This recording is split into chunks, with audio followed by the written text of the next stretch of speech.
Welcome to our channel. Today we how to disable Duo MFA prompts on trusted devices. Easy tutorial step by step clearly.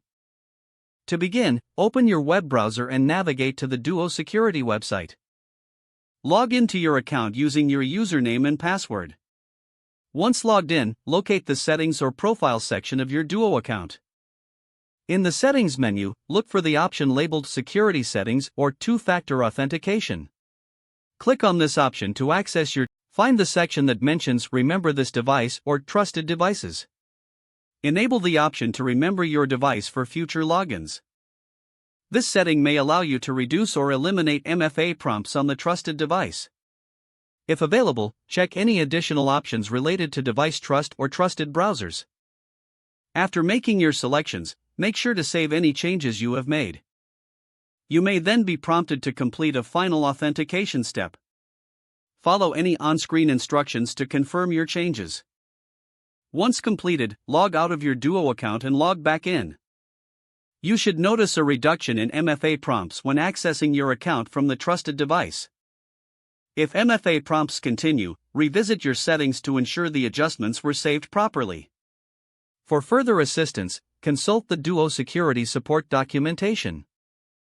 If the page does not load, refresh the browser or try again in a private or incognito window.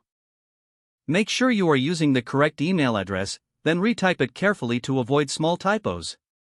If your password is not accepted, use the reset option and create a new strong password you can remember.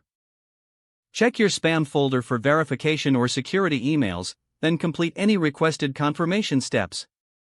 Enable two-factor authentication if available to improve account security and reduce unauthorized access risk. After signing in, review your profile details so your contact information and settings are accurate and current. If you see an error message, note it down and try again after restarting your device and internet connection. Log out when you finish, especially on shared devices, to keep your account and payment information secure. If the page does not load, refresh the browser or try again in a private or incognito window. Make sure you are using the correct email address, then retype it carefully to avoid small typos. If your password is not accepted, use the reset option and create a new strong password you can remember. Check your spam folder for verification or security emails, then complete any requested confirmation steps. Enable two-factor authentication if available to improve account security and reduce unauthorized access risk. After signing in, review your profile details so your contact information and settings are accurate and current. Don't forget to like this video and subscribe to our channel for more step-by-step tech guides.